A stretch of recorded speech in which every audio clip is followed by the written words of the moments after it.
پھر اسی طرح یہ ہے کہ جس کو تحفہ بھیجا جائے اس کی خوشی کا بھی خیال رکھا جائے، جو کس قسم کا تحفہ پسند کرتا ہے، کب پسند کرتا ہے، کیا پسند نہیں کرتا.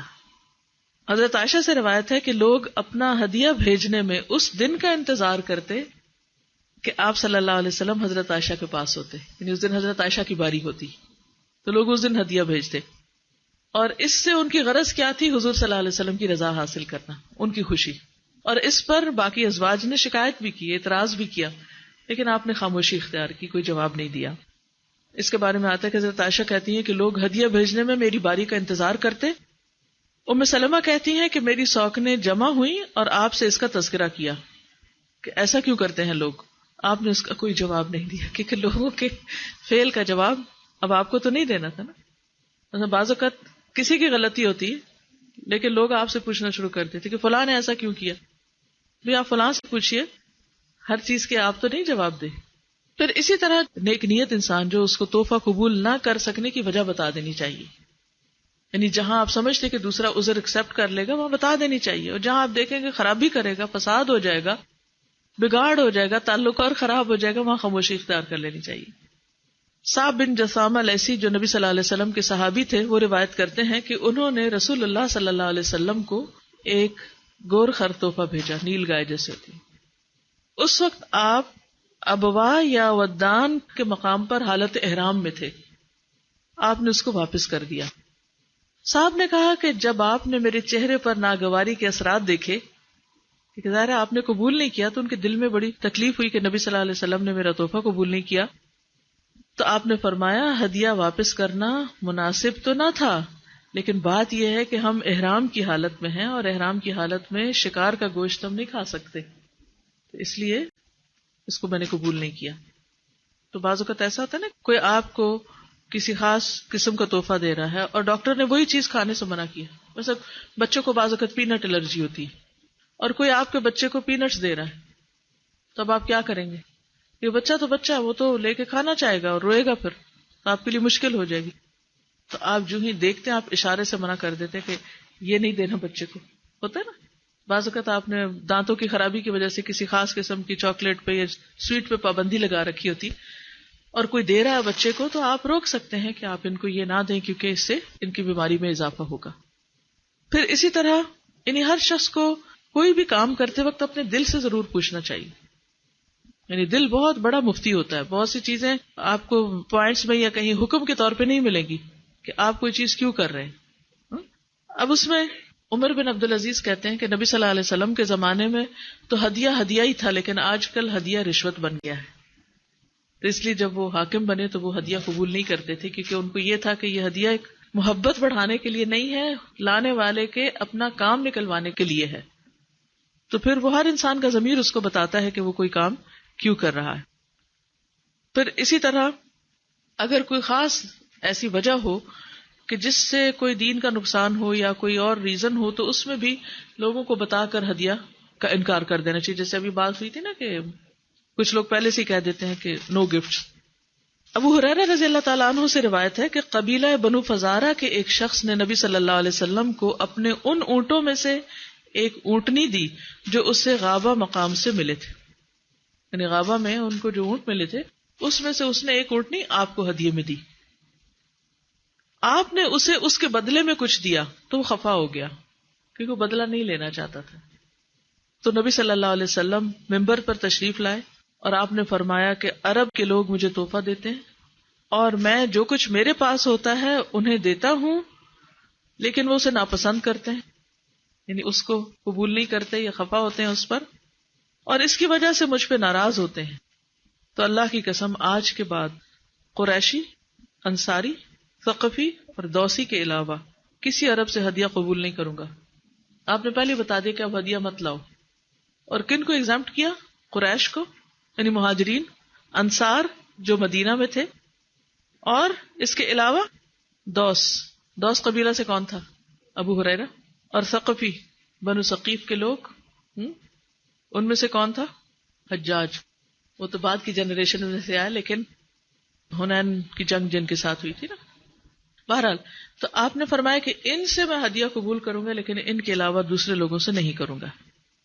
تو اس سے یہ پتہ چلتا ہے کہ بعض اوقات آپ کو یہ پتہ چل جاتا ہے کہ کچھ لوگ ہدیہ دے کر آپ پر ظلم کرتے ہیں یا آپ سے ناجائز مطالبات کرتے ہیں یا آپ سے انڈیو فیور لینا چاہتے ہیں یا آپ کو مشقت میں ڈال دیتے ہیں، تو آپ پہلے سے ہی اعلان کر سکتے ہیں، جیسے شادی کارڈ کے اوپر لکھ کر یا کسی بھی طرح، ٹھیک ہے؟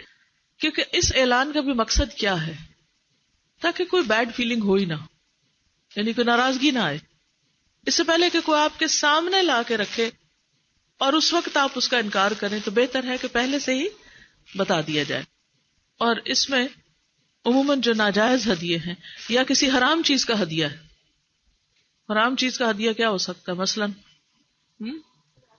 شراب، یس، اور جو حرام کھانے کی چیزیں ہیں. جی ہاں، بعض کھانے ایسے ہوتے ہیں کہ جن میں حرام کی آمیزش ہوتی ہے. پھر اسی طرح جس کو ہدیہ دینا جائز نہیں، کس کو ہدیہ نہیں دینا چاہیے؟ ابن عباس سے مروی ہے کہ رسول اللہ صلی اللہ علیہ وسلم نے فرمایا، حاکم کو تحفہ دینا خیانت ہے، کیونکہ اس سے پھر ناجائز فائدے اٹھانا مطلوب ہوتا ہے. پھر اسی طرح جو گورنمنٹ آفیشلز ہیں، ان کو اپنی جاب کے دوران ایسے ہدیے نہیں لینے چاہیے جو صرف جاب کی بنا پر ہوں.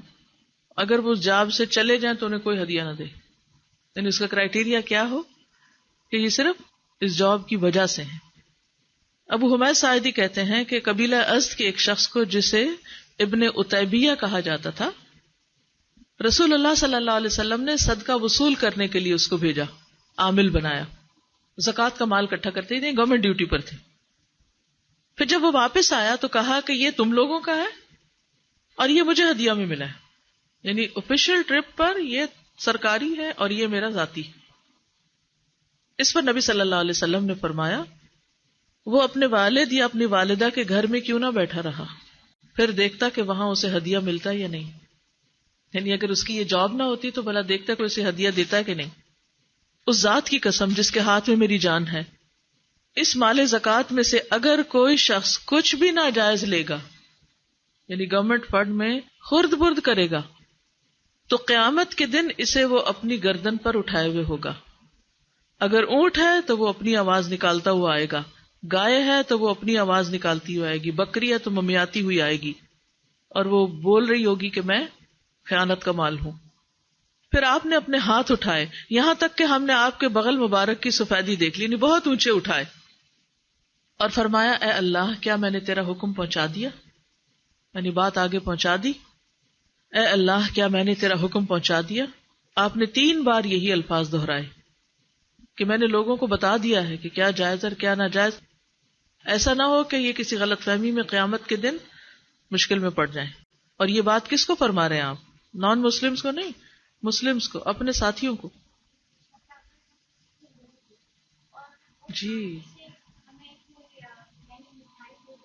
جی ہاں، یہ بہت اچھا انہوں نے سوال کیا ہے کہ اگر آپ نے کسی کو لون دیا ہوا ہے، قرضہ دیا ہے، تو اس کا ہدیہ بھی آپ قبول نہیں کر سکتے، وہ سود شمار ہوگا.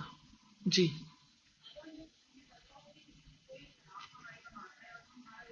ٹھیک ہے.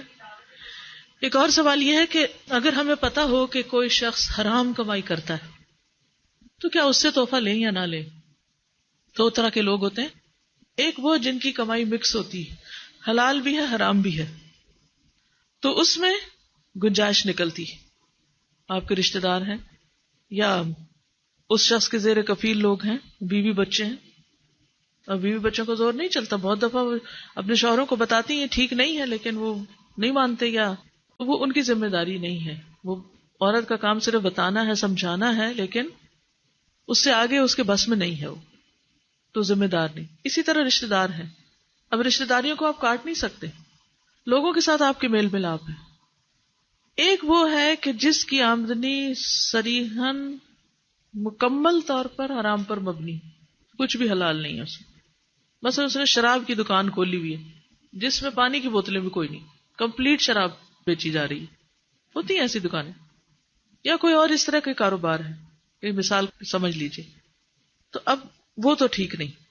لیکن ایک شخص ہے، کچھ حلال ہے کچھ حرام ہے، مکسچر ہے، تو اس سے وصول کرنا جو ہے یا اس سے لینے میں حرج نہیں.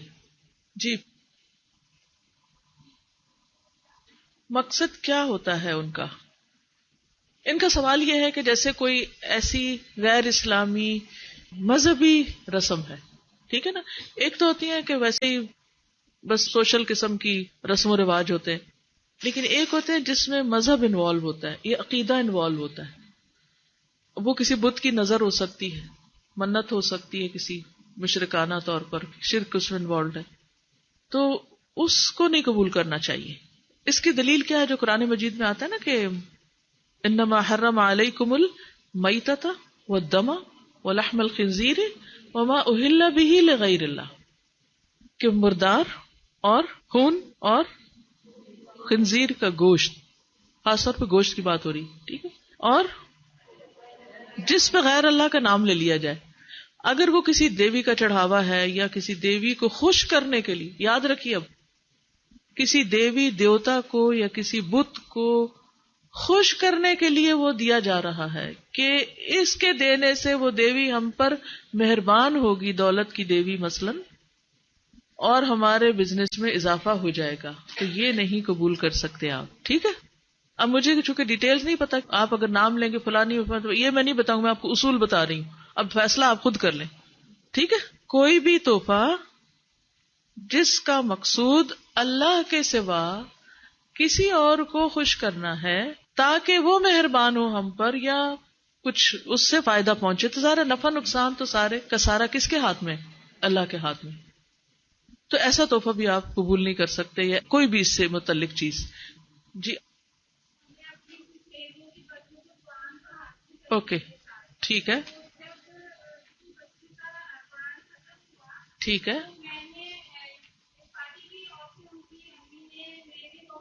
ٹھیک ہے. نہیں، اس میں کوئی حرج نہیں ہے، آپ جواباً کچھ بھیج دیں. دیکھیں، سب سے بڑھ کر قرآن کس نے پڑھایا ہے؟ کس نے دیا؟ اللہ کے رسول صلی اللہ علیہ وسلم. کیا آپ نے کبھی کسی کا تحفہ قبول کیا تھا؟ کیا تھا نا.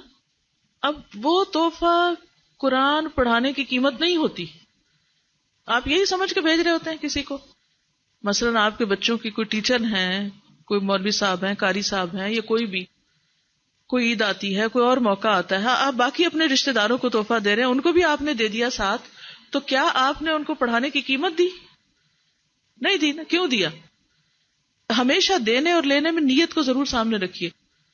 اس کو اچھی طرح سمجھ لی، کیونکہ اکثر لوگ اس کنفیوژن کا شکار ہوتے ہیں، اور آپ سب، کوئی قرآن پڑھنے والا ہے اور کوئی پڑھانے والا ہے، کوئی دے گا اور کوئی لے گا اور کوئی، یعنی کہ پھر کرنا کیا چاہیے؟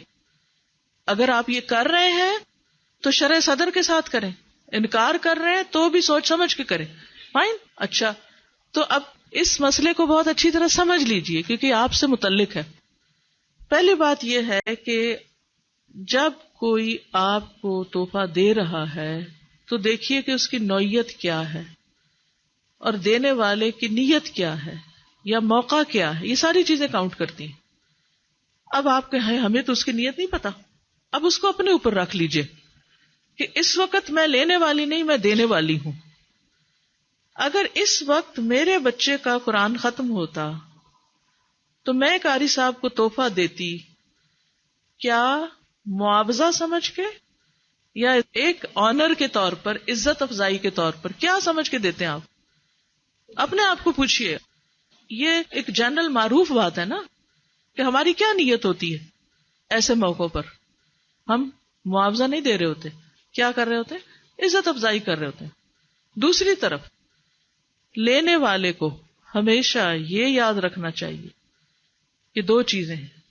ایک تو یہ کہ وہ اس کا انتظار نہ کرے، اس کی لالچ نہ کرے، اس کی ہرس نہ رکھے، اس پر نظر نہ رکھے، اس کو زندگی کا ایک ذریعہ نہ بنا لے کہ یہی تحفہ ہی ہے میری زندگی کا گزران ہے. اس کو قبول کر لے، کیونکہ اس سے بڑھ کر خوشی کا موقع کوئی ہوگا زندگی میں؟ قرآن پڑھنے پڑھانے کے بعد کوئی موقع ہے اس سے زیادہ خوشی کا؟ اس کا جواب دیجیے. نہیں ہے نا. کیوں اللہ تعالیٰ کیا فرماتے قرآن مجید میں؟ قل بفضل اللہ وبرحمتہ فبذلک فلیفرحوا. کہہ دیجئے کہ اللہ کے فضل اور اس کی رحمت پر انہیں چاہیے کہ خوش ہو جائیں. یہ خوشی کا موقع ہے.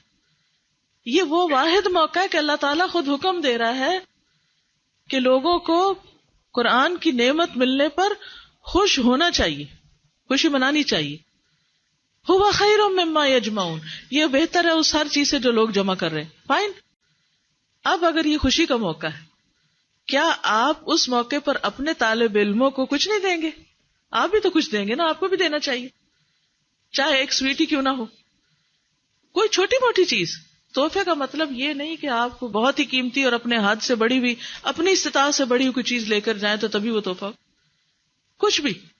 تو یہ خوشی کا موقع ہے، لین دین دونوں طرف سے ہو جانا چاہیے، کوئی حرج نہیں، لیکن اس کو ایک صرف رسم نہ ہو، صرف ایک مخصوص شکل کی چیز نہ ہو، اور صرف ایک یہ نیت نہ ہو کہ جی ہم نے تو آج قاری صاحب کو بدلہ چکا دیا، انہوں نے آج ختم کیا اور معاملہ ختم، اور ہم نے بھی دے دیا ان کو سب کچھ جو دینا تھا، اور اس کے بعد قطع تعلقی، تم کون اور ہم کون.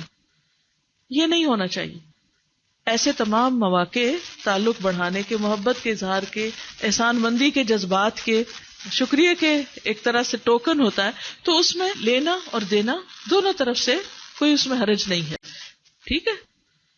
جس چیز سے منع کیا گیا ہے قرآن کی اجرت جو ناپسندیدہ ہے، وہ کیا ہے کہ انسان اس پر طے کرے، جی میں یہ آپ کو پڑھاؤں گا جب آپ مجھے اتنے پیسے دیں گے. یہ ٹھیک نہیں. اگر کوئی خوشی سے آپ کو، یعنی آپ ان کی ہیلپ کر رہے ہیں، وہ آپ کی کسی طرح ہیلپ کر رہے ہیں، اور وہ ایک یہ نہیں کہ وہ لگا بندہ ترازو میں تول کے معاوضہ ہے، معاوضے کے طور پہ نہیں، ویسے ہی اظہار تشکر کے طور پر، یعنی کہ تھینک یو کے ٹوکن کے طور پر کوئی حرج نہیں ہے اس میں. ٹھیک ہے جی.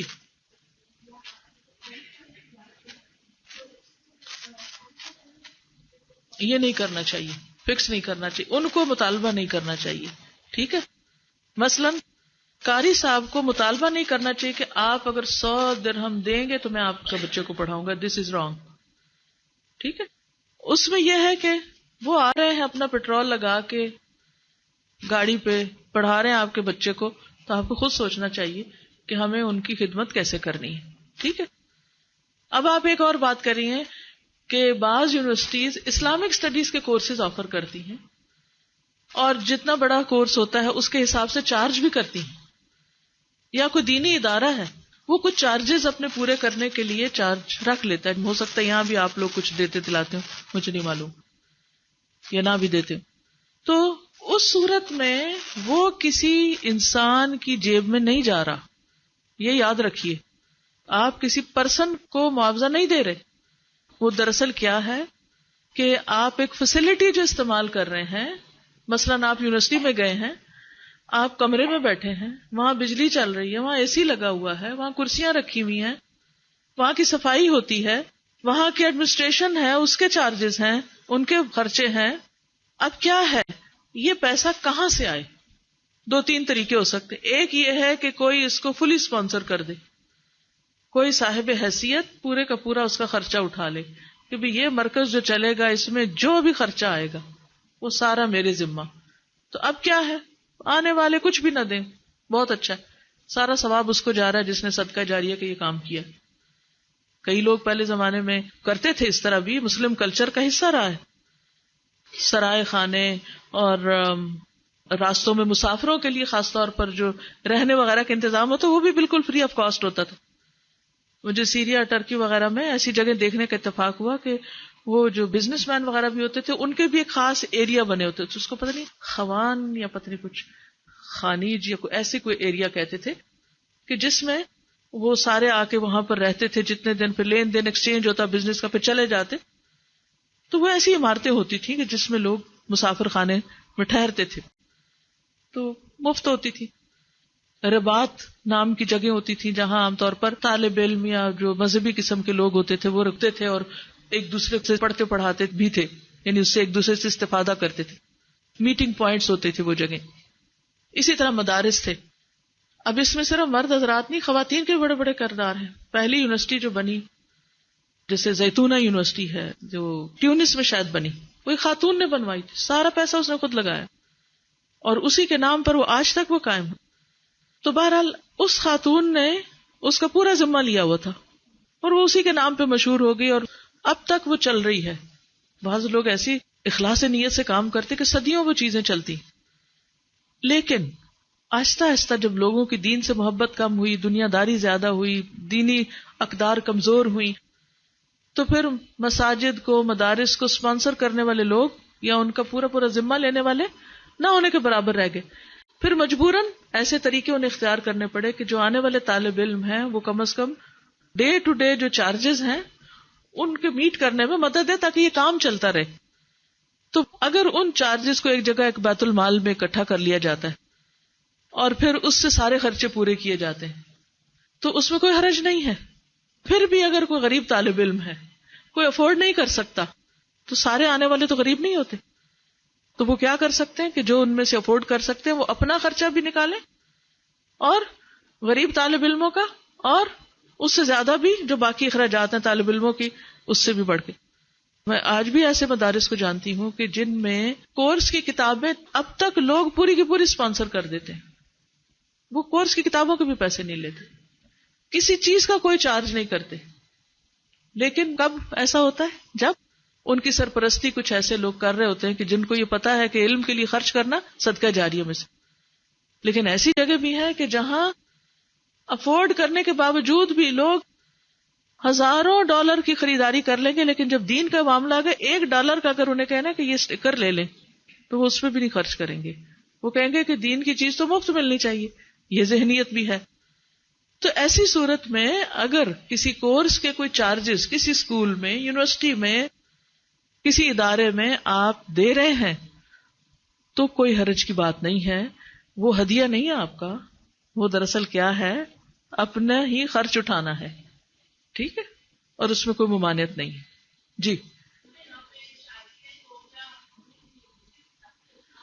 جی اپنی حیثیت کے مطابق دیجئے. دیکھیے قرآن مجید کا حکم کیا ہے، اذا حییتم بتحیۃ فحیوا باحسن منها او ردوها. جب تمہیں کوئی تحفہ دے تو تم بھی اس سے بہتر دو یا اتنا لوٹا دو. اب آپ دیکھیے کہ یہ تو قرآن کہتا ہے کہ اس سے بہتر دو. کیوں؟ تاکہ محبت بڑھے. لیکن اگر آپ کی حیثیت نہیں بہتر دینے کی تو اتنا دے دو، اور اگر آپ کی حیثیت نہیں اتنا بھی دینے کی کیونکہ اس نے جو دیا تھا وہ تو آپ سے خرچ ہو گیا، اب آپ کے پاس کچھ نہیں ہے. اب دو صورتیں، ایک تو یہ کہ آپ اس سے تھوڑا کم دے دیں، اور دوسرا یہ ہے کہ آپ قرضہ اٹھائیں اور پھر دیں. تو اس موقع پر اب آپ کو قرضہ اٹھانے کی ضرورت نہیں ہے، جو میسر ہے. فَمَسْتَيْسَرَ مِنَ الْهَدِيِ، جو میسر آئے ہدی میں سے. یہ تحفے کے بارے میں آیت نہیں ہے، یہ قربانی کے متعلق ہے. تو مطلب یہ ہے کہ پھر انسان اپنی حیثیت کے مطابق، لا یکلف اللہ نفسا الا وسعها، اللہ کسی جان پہ اس کی وسعت سے بڑھ کر بوجھ نہیں ڈالتا. بعض اوقات یہ ہوتا ہے کہ آپ کے خاندان میں کسی غریب بچے کی شادی، اب اس وقت آپ حیثیت والے ہیں، آپ کتنی دیتے ہیں، کیا دیتے ہیں اس وقت؟ آپ تحفے کے طور پر مدد بھی ایک طرح سے کر رہے ہوتے ہیں. کیا اب آپ ایکسپیکٹ کریں کہ آپ کے بچے کی شادی ہے تو وہ آپ کو، جن کی آپ نے مدد کی نیت سے بھی کچھ تحفہ دیا تھا، وہ آپ کو اتنی دے؟ نہیں نا. انڈرسٹوڈ ہے. آپ انہیں ایکسپیکٹیشن نہیں رکھیں گے، اور ان کو بھی پتا ہے کہ آپ نے ان کو کس سینس میں دیا ہے اور انہیں کس سینس میں کتنا دینا ہے.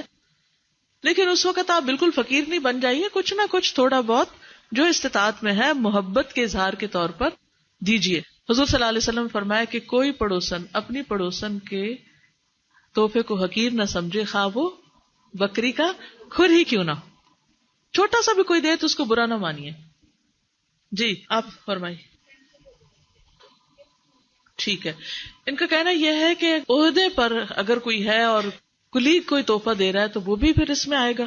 مثلا ایک تو تحفہ نا کہ آپ کے پاس ایک عہدہ ہے اور عوام آپ کو تحفہ دے رہی ہے اس عہدے کی وجہ سے، دس از رانگ.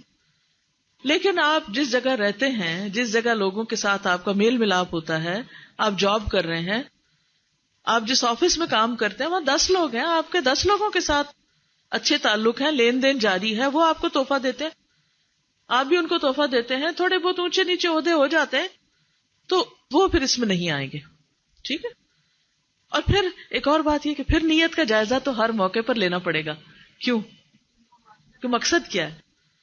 صرف جاب کی وجہ سے نہیں، عام حالات میں بھی نیت کا جائزہ لیجئے، کیونکہ عام جو ہمارے تعلقات ہیں بہن بھائیوں کے ساتھ، ایون رشتہ داروں کے ساتھ، دوستوں کے ساتھ، اس میں بھی ضرور اندر کی کور آف ہارٹ کو جا کے اپنے ٹچ کیجئے اور دیکھیے کہ کیوں دے رہا ہوں، کیا مقصد ہے. کیونکہ قرآن مجید میں اللہ تعالیٰ فرماتے ہیں وَلَا تَمْنُن تَسْتَكْثِرْ، کسی پہ احسان اس لیے نہ کرو کہ تم زیادہ حاصل کر سکو. کیا آپ کو پتہ ہے کہ فلاں کے پاس بہت ہے تو چلو تھوڑا سا اسے دیں تاکہ زیادہ ملے؟ نہیں، یہ نیت نہیں ہونی چاہیے. پیورلی محبت کے اظہار کے طور پر. اگر دل میں شیطان خیال ڈالے بھی تو بھی کہ نہیں، میرا مقصد اللہ کی رضا حاصل کرنا، تعلقات اچھے رکھنا، محبت بڑھانا ہے، میرا مقصد اس کا مال بٹورنا نہیں ہے. جی جی، ان کا سوال یہ ہے کہ اسلامک بکس کیا تحفے میں دینی چاہیے جب آپ کو پتا ہو کہ وہ شخص نہیں پڑھے گا؟ پہلی بات تو یہ ہے کہ بعض لوگ دیکھنے میں ایسے لگتے ہیں کہ یہ نہیں پڑھیں گے، وہ ہماری غلط فہمی بھی ہو سکتی، لیکن وہ واقعی پڑھیں گے. تو پہلے سے ہمیں ججمنٹل نہیں ہونا. ٹھیک ہے، اگر آپ کہیں نہیں مجھے پکا پتا کہ وہ نفرت کرتے ہیں ایسی کتابوں سے یا کچھ بھی، تو اس موقع پر آپ کیا کر سکتے ہیں کہ تب بھی آپ کے اوپر لازم آتا ہے کہ آپ میسج کنوے کریں کسی نہ کسی طرح سے. اب آپ کوئی اور چیز لیں جو ان کی پسند کی ہو، ٹھیک ہے، آپ کو یہ پتا ہوتا ہے کہ فلاں کو میٹھا پسند ہے، فلاں کو نمکین پسند ہے، فلاں کو جوتا پسند ہے، فلاں کپڑا، فلاں کو، آپ کے رشتے داروں میں بچوں میں سب پتا ہوتا. اب آپ کیا کریں کہ وہ آپ رکھیں اور اس کے ساتھ آپ اس کو اچھی طرح پیک کر کے، اب یہ آپ میں سے کسی نے یہ کوئی دیا تھا، کتنا خوبصورت یہ بک مارکر بنا ہوا ہے، اور اس میں ربی یسر ولا تعسر دعا لکھی ہوئی ہے، ان مع العسر یسرا. اچھا، صبح آج جب میں پڑھنے لگی تو جب میں نے اس کو نکالا تو اس میں لکھا تھا ان مع العسر یسرا. آپ یقین کریں کہ میں اس وقت اس کو رکھ کے تو میں غور کرنے لگی اس آیت کے اوپر نا، یہ اچھا ایسا ہوتا، حالانکہ کتنی دفعہ یہ سورت پڑھی اور پڑھائی ہے. اچھا، اسر کے ساتھ یسر ہے. بالکل ایک اور اینگل سے مجھے بات سمجھ آئی، کیونکہ بالکل میں ریلیکس موڈ میں تھی، ایسے ہی اتنے دو پھولوں کے بیچ میں اتنے خوبصورت رنگ کی لکھی ہوئی آیت میرے سامنے آئی، تو میں، کیونکہ انسانی جو دل کی حالتیں ہیں نا، بلیو می، یہ اتنی بدلتی ہیں کہ آپ سوچ ہی نہیں سکتے. آپ جس کو آج کہہ رہے ہیں یہ نہیں پڑھنے والا، ہو سکتا ہے جس وقت اس کے پاس کوئی ایسی چیز جائے اس کے دل کی حالت کیسے بدل جائے. بعض اوقات ایک بات بدل دیتی ہے کسی کو، بعض اوقات ایک دیکھنے کی چیز بدل دیتی ہے. یو نیور نو کہ کس کی ہدایت کب لکھی ہے، کبھی مایوس نہ ہو. لیکن جب آپ کو پتا ہے کہ خالی یہ دیں گے تو مائنڈ کرے گا، تو خالی نہ دیں نا. پھر آپ بھی حکمت برتیں. جیسے بچوں کو آپ نے کچھ کھلانا ہوتا ہے، جو انہوں نے نہیں کھانا، کیا کرتے ہیں؟ کسی چیز کا ملک شیک بناتے ہیں، کسی کی پڈنگ بناتے ہیں، کسی کو کسی طرح چھپو کے اس کو دیتے ہیں تاکہ وہ کھا لے کے اس کا فائدہ ہے. اسی طرح جب دین کا پیغام بھی آپ نے دینا ہے تو آپ کو پتا ہے کہ ایک شخص کو چڑ آتی ہے کوئی بھی ایسی کتاب یا کیسٹ یا کوئی ایسی چیز دیکھ کے، ایسے نہ دیں، روڈ ہے اس طرح، اس چیز کی بھی بے ادبی ہے اور اس شخص کو بھی آپ نے اور خفا کیا، اور تو آپ اس کا طریقہ بدل دیں صحیح، روکنا نہیں، خیر پہنچانا. مثلا رمضان کا مہینہ ہے، ہمیشہ وہ جیسے کینیڈا میں تھے ہم لوگ، تو ہم نے نان مسلمس کو رمضان سے انٹروڈیوس کرنے کے لیے چھوٹے چھوٹے کارڈ چھاپے اور پھر سب کو کہا کہ آپ اپنے نیبرز کو اچھی سی کوئی چیز بھیجیں اور اس کے ساتھ یہ کارڈ لگائیں جس سے پتا چلے کہ رمضان کیا ہے، روزہ کیوں رکھتے ہیں ہم، تاکہ ایک تو انہیں اویئرنیس ہو کہ ہم کیوں اتنے سویرے سویرے اٹھ جاتے ہیں یا سارا دن کیوں نہیں کھاتے، اور دوسرا یہ ہے کہ ایک تعلق بڑھانے کا ایک ذریعہ ہے کہ ساتھ آپ کچھ کھانے پینے کو دیں گے جو ان کے کھانے کا ہے، اور تھوڑا سا وہ دے کے چاہے رکھ بھی دیں لیکن میسج تو کنوے ہوگا. جی آپ فرمائیے. ٹھیک ہے، اس میں آپ دیکھیے کہتی ہے کہ اگر کوئی کسی اسلامک سینٹر میں پڑھاتا ہے، وہاں بچوں سے فیس لی جاتی ہے، اس فیس سے سیلری بھی دی جاتی ہے اور اس فیس سے باقی اخراجات بھی چلتے ہیں. اب اگر ہمارے پاس بہت اللہ کا دیا ہوا ہے اور ہم سیلری نہیں لینا چاہتے تو اس صورت میں کیا کیا جائے؟ بالکل آپ نہ لیں، آپ اپنے کہیں کہ میں اپنی جان اور مال سے جہاد کر رہی ہوں، میں نہیں لینا چاہتی، میرے پاس اللہ کا دیا بہت ہے، میرے شوہر کے پاس بہت کچھ ہے اور مجھے ضرورت نہیں اس کی. آپ بالکل اس موقع پر اس کو لے کر آپ صدقہ وہیں ڈال دیں، آپ اس کو کسی اور کو دے دیں، آپ اس کے ساتھ جو چاہیں کریں، ٹھیک ہے نا. کیونکہ ہوتا ہی ہے کہ جب آپ کہیں کام کرنے جاتے تو آپ سے پوچھتے ہیں. مثلا الہدا میں ہم سب سے پوچھتے ہیں کہ آپ والنٹیئر کریں گے کہ آپ سیلری لیں گے، کیونکہ دونوں طرح کے لوگ ہوتے ہیں. کئی لوگ ضرورت مند ہوتے ہیں، کئی لوگ والنٹیئر کرنا چاہتے ہیں. تو جو والنٹیئر کر رہے ہیں وہ اپنا ٹائم صدقہ کر رہے ہیں، ہدیہ کر رہے ہیں، تو ان کو بھی موقع دیجیے. دیکھیں نا کہ اگر ایک شخص اللہ کے راستے میں کام کرنا چاہتا ہے، گھر پہ نہیں کچھ کر سکتا، کسی اور جگہ پہ جا کے کرنا چاہتا ہے ایک سسٹم میں، تو اگر وہ کرتا ہے اور پھر بھی اپنے آپ کو اس سے بچا کے رکھنا چاہتا ہے تو ضرور بچا کے رکھے. جی آپ فرمائیے.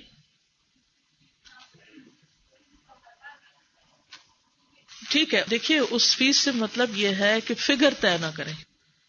جب وہ کہے کہ جی آپ کتنے لیں گے تو آپ کو جو آپ مناسب سمجھیں، لیکن فگر کی شرط نہ لگائیں. ٹھیک ہے. جی آپ فرمائیے.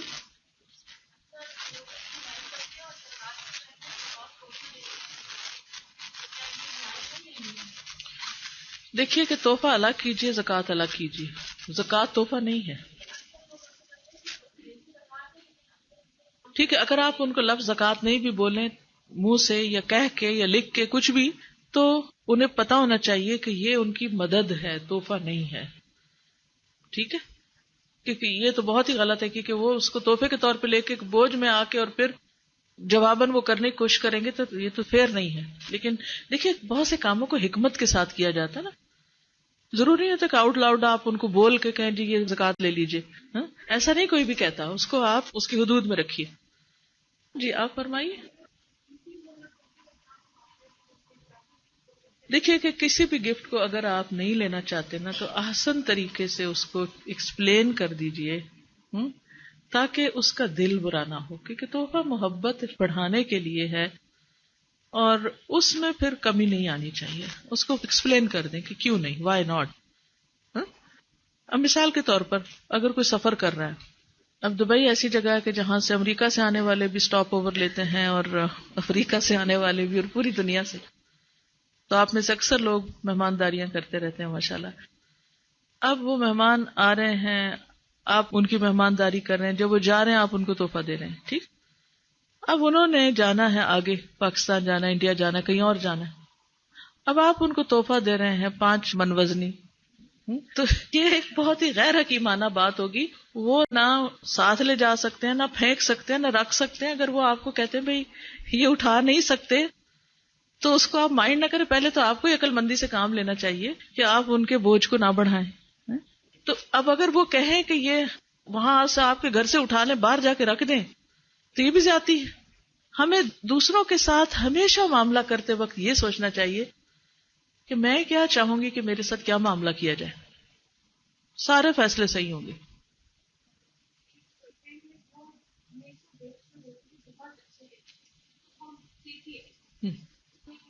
دیکھیے اس طرز عمل سے ہمیں پرہیز کرنا ہوگا کہ ہم دوسروں کی نیتوں کو جج کرنے بیٹھیں. یہ بہت ہی غلط بات ہے کہ کوئی کسی کے ساتھ اچھا کر رہا ہے تو آپ اس کی نیت پہ شک شروع کر دیں کہ وہ شو آف کے لیے کر رہا ہے. آپ کو کیا پتا کہ وہ کس لیے کر رہا ہے؟ اس کا معاملہ اللہ کے ساتھ ہے. اور اگر ہم نے کسی کے بارے میں غلط زبان کھولی تو پکڑ ہوگی، ہمیں کوئی حق نہیں. اور ایک اور بات ہے کہ اچھا کرنے والوں کو بھی صبر و تحمل سے کام لینا چاہیے. اگر آپ ایک اچھا کام کر رہے ہیں اور آپ کو پتا ہے کہ آپ اچھا کر رہے ہیں تو کسی سے منوانے کی ضرورت نہیں. کوئی ہمیں اچھا کہے تب بھی کرے، اگر برا کہے تو تب بھی کرے. ہاں ہم اپنے طرز عمل کا ضرور جائزہ لے لیں کہ اگر کوئی کرٹیسائز کر رہا ہے تو اس میں اس کی ریزن کیا ہے، اور اگر وہ صحیح ہے تو بات کو درست کر لیں اپنی، اور اگر وہ غلط ہے تو صبر کر لیں. ہم حدیث مکمل کر لیں. حدیث کا آخری حصہ ہے وَلَا تَضْرِبُوا الْمُسْلِمِينَ، اور مسلمانوں کو نہ مارو. اس میں کون سے مسلمانوں کو نہ مارو؟ سبھی آتے ہیں، بچے بڑے چھوٹے عورت مرد، الا یہ کہ کوئی وجہ ہو مارنے کی. کون کس کو مارتا ہے؟ عموماً مائیں بچوں کو، کیونکہ ان پہ بس چلتا ہے، کمزور ہوتے ہیں بچے. شوہر بیویوں کو، اور استاد شاگردوں کو، اور بڑے بہن بھائی چھوٹے بہن بھائی. چھوٹے بھی بانٹ لیتے ہیں بڑوں کو. بعض لوگ نوکروں کو بھی مارتے ہیں، بعض لوگ بے وجہ ہی مارتے ہیں. کلنگ ہو رہی ہے، جان سے مار ڈالتے ہیں. ویسے مارنا تو کیا. تو عمومی حکم ہے لا تضربوا المسلمین، مسلمانوں کو نہ مارو. جان سے مارنا تو ایک الگ ایشو ہے، اس کو تو یہاں میں نہیں ٹچ کر رہی، لیکن بے وجہ کسی کے اوپر ہاتھ اٹھانا، اس کو منہ پہ مارنا یا جسم پہ مارنا یا ڈنڈا اٹھانا یا کسی پتھر سے مارنا، کسی بھی چیز سے منع ہے. خصوصاً شوہر کا بیوی کو مارنا یا عورتوں کو مارنا. ایاس بن عبداللہ سے روایت ہے کہ رسول اللہ صلی اللہ علیہ وسلم نے فرمایا اللہ کی بندیوں کو نہ مارو. قرآن مجید میں ایک آیت ہے نا وَاضْرِبُوهُنَّ، ہر شخص اٹھا کے لے آتا ہے، یہ دیکھیے یہ لکھا ہوا ہے کہ عورتوں کو مارو. تو آپ بھی ڈر جاتے ہیں، ہائے قرآن میں لکھا ہے تو اب پتہ نہیں کیا جواب دوں اس کا.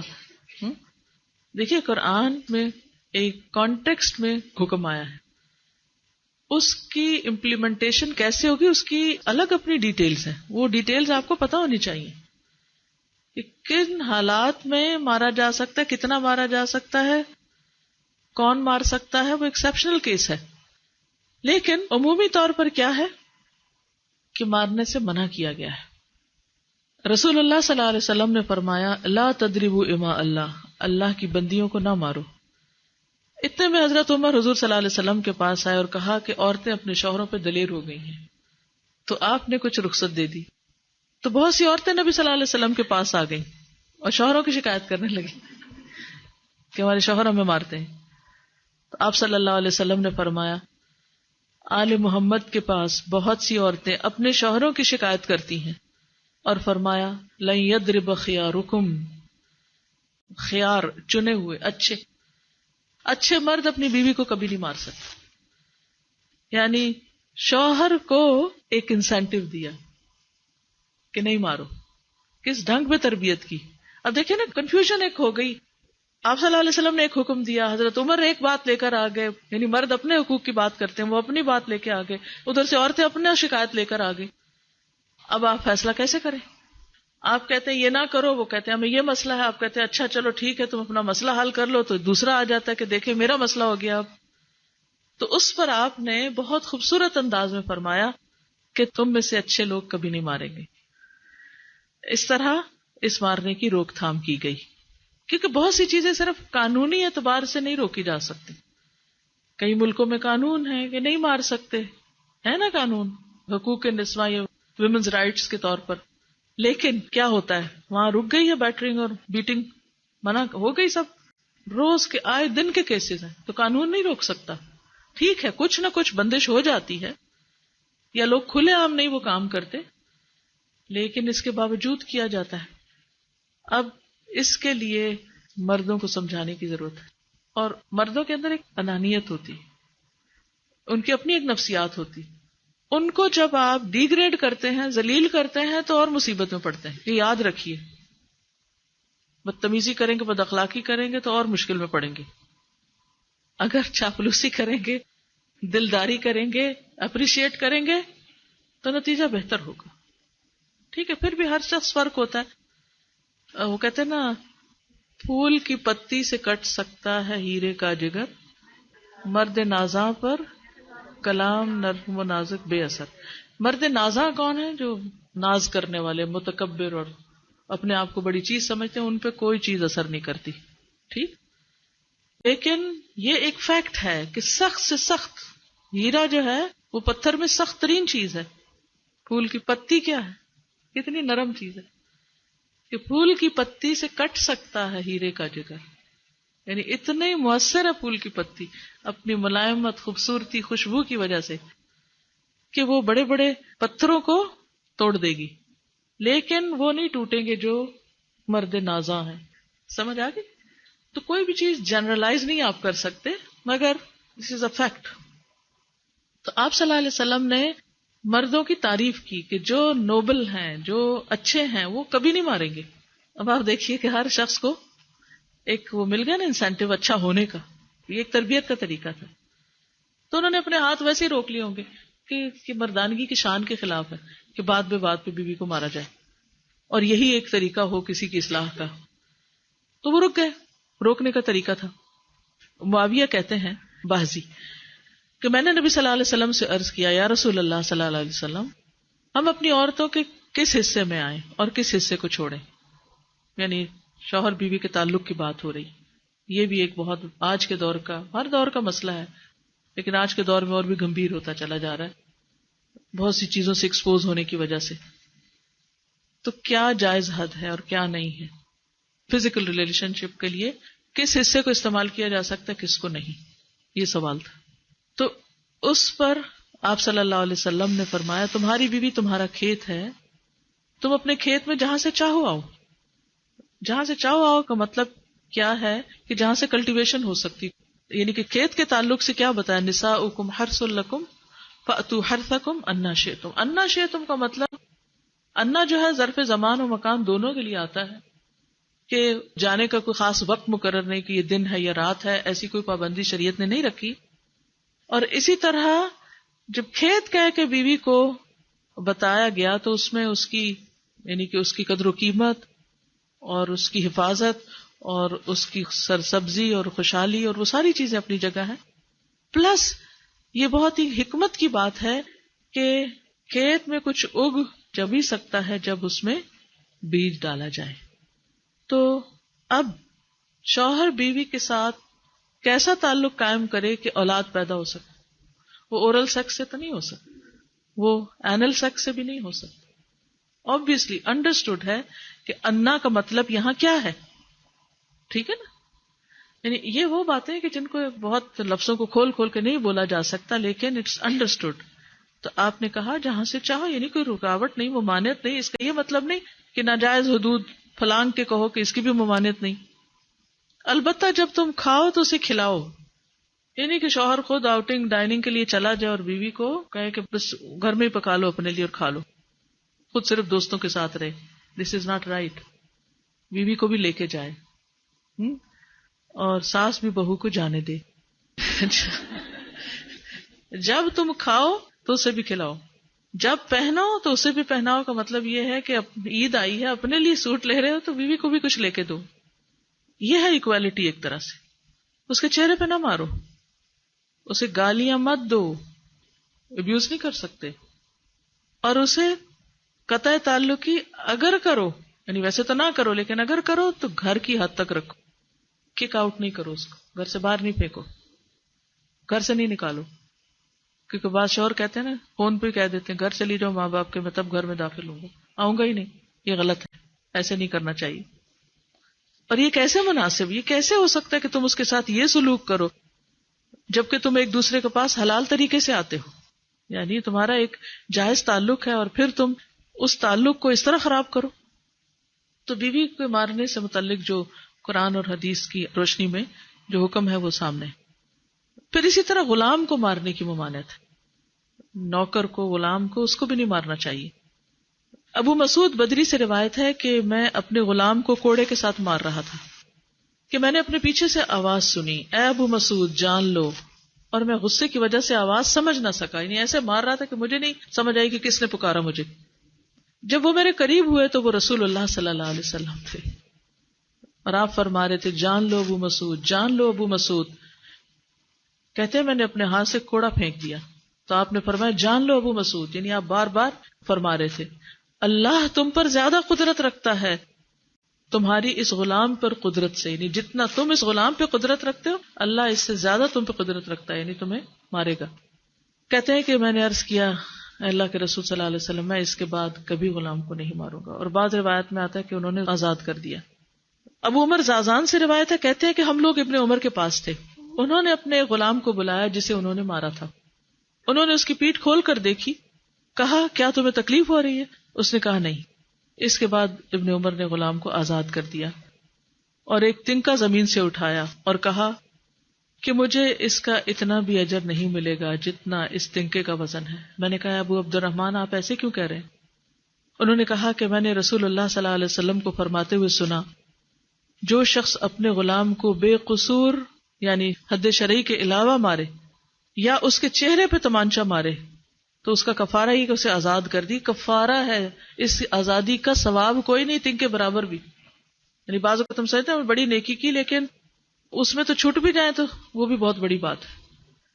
صحابہ کرام جو تھے وہ خاص طور پر اس سے محتاط رہتے اور غلاموں سے درگزر کرتے تھے. ابو لیلہ کہتے ہیں کہ سلمان رضی اللہ عنہ نکلے، وہ اپنی سواری کو چارہ کھلاتے تھے تو وہ ہودے سے گرتا رہتا، ہودہ کیا کہتے ہیں؟ وہ چیز محمل، باسکٹ کہہ لیں، جس میں اس کا چارہ رکھ کے دیا جاتا. اس پر انہوں نے اپنے خادم سے کہا اگر مجھے قصاص کا خوف نہ ہوتا تو میں تمہاری پٹائی کرتا کہ تم نے ایسی چیز کیوں جانور کے آگے رکھی. تو مطلب یہ کہ اگر میں تمہیں ماروں گا تو مجھے بھی مار پڑے گی، اس لیے میں تمہیں مار نہیں رہا، ورنہ جو حرکت تم نے کی ہے اس میں تمہیں مار پڑنی چاہیے. نماز پڑھنے والے غلام کو نہ مارنا. ابو امامہ سے روایت ہے کہ رسول اللہ صلی اللہ علیہ وسلم خیبر سے واپس آئے تو آپ کے پاس 2 غلام تھے. حضرت علی رضی اللہ عنہ نے کہا اے اللہ کے رسول صلی اللہ علیہ وسلم ہمیں بھی ایک غلام دے دیں. آپ نے فرمایا جو چاہتے ہو لے لو. انہوں نے کہا آپ میرے لیے پسند کریں. اس سے انداز ہوتا ہے نا کہ ریلیشن شپ داماد اور سسر کا کیسا تھا. آپ صلی اللہ علیہ وسلم نے فرمایا یہ لے لو، اس کو مارنا نہیں، کیونکہ میں نے خیبر سے واپس آتے ہوئے اسے نماز پڑھتے دیکھا ہے اور مجھے نمازیوں کو مارنے سے منع کیا گیا ہے. آپ صلی اللہ علیہ وسلم نے دوسرا غلام ابو ذر کو دے دیا اور اس کے ساتھ خیر و بھلائی اور حسن سلوک کرنے کا حکم دیا. پھر ایک دن پوچھا ابو ذر میں نے جو تمہیں غلام دیا تھا اس کا کیا حال ہے؟ انہوں نے کہا آپ نے مجھے اس کے ساتھ خیر و بھلائی کرنے کا حکم دیا تھا تو میں نے اسے آزاد کر دیا کہ میں وہ خیر و بھلائی کر نہیں سکوں گا تو بہتر ہے کہ میں نہ ہی رکھوں. یعنی ایسی سچویشن سے بھی اوائڈ کرنا چاہیے کہ جس میں انسان کے گناہوں میں پڑنے کا اندیشہ ہو، یعنی کہ وہ کسی کو اس کا حق نہ دے سکے یا جسٹس نہ کر سکے. ابو ہریرہ سے روایت ہے کہ رسول اللہ صلی اللہ علیہ وسلم نے فرمایا غلام تمہارا بھائی ہے، سو وہ جب تمہارے لیے کھانا بنائے تو اسے پاس بٹھا لیا کرو، یعنی اسے بھی کھانے کو دو. اگر وہ انکار کر دے تو اسے کھانا کھلا دیا کرو، یعنی دے دیا کرو کہ وہ کھا لے، اور ان کے چہروں پر نہ مارا کرو. ابھی کہ کھانے سے تو کوئی انکار نہیں کرتا، لیکن بعض اوقات یہ ہوتا ہے نا کہ کچھ لوگوں کے کھانے کا طریقہ یا سٹائل یا انداز ایسا ہوتا ہے کہ وہ دوسروں کے سامنے نہیں کھا سکتے. بچپن سے یعنی کہ ایسے مینرز نہیں سیکھے ہوتے تو ان کو پھر جھجک آتی ہے. تو ایسی صورت میں اگر وہ نہ بیٹھنا چاہیں تو ان کو پیسے دے دو. ابن عمر سے ایک روایت ہے کہ وہ چہرے پر نشان پڑنے کو ناپسند کرتے تھے اور فرماتے تھے کہ رسول اللہ صلی اللہ علیہ وسلم نے چہرے پر مارنے سے منع کیا. اور اس میں خاص طور پر آپ دیکھیے کہ مائیں بعض اوقات بچوں کے ساتھ بہت ظلم کرتی ہیں، یہ سوچ کے کہ ہم نے خود ہی جنم دیا، اب ہم ان کے مالک ہیں. نہیں، مالک اللہ ہی ہے ان کا بھی، آپ نہیں ہیں. تو ان کے ساتھ زیادتی نہیں کرنی چاہیے. رسول اللہ صلی اللہ علیہ وسلم نے فرمایا جو کسی کو مارے گا قیامت کے دن اس سے بدلہ لیا جائے گا.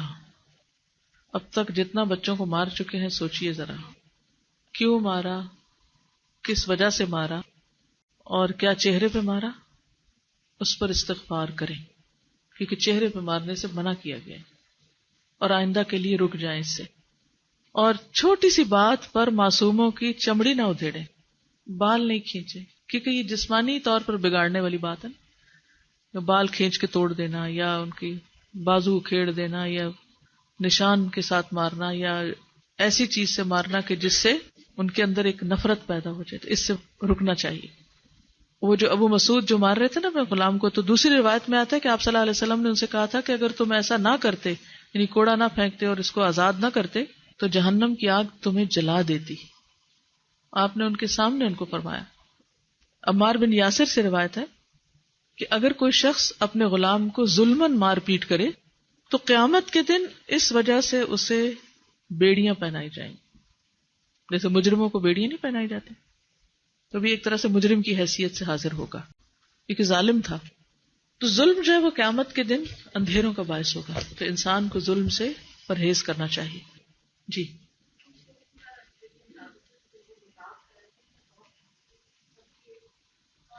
جی بعض لوگ مذاق میں مار رہے ہوتے ہیں، اتنی زور سے لگتی ہے دوسرے کو، تو پتہ نہیں ہم کب مینر سیکھیں گے، ہنسنے کے بھی اور رونے کے بھی.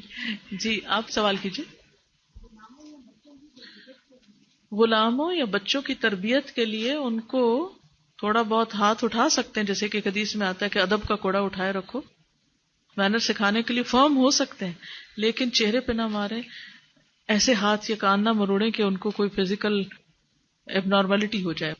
اللہ تعالیٰ سے دعا ہے کہ اللہ تعالیٰ ہمیں عمل کی توفیق عطا فرمائے. وآخر دعوانا ان الحمد للہ رب العالمین. سبحانک اللہم وبحمدک نشہد ان لا الہ الا انت نستغفرک ونتوب الیک. السلام علیکم ورحمۃ اللہ وبرکاتہ.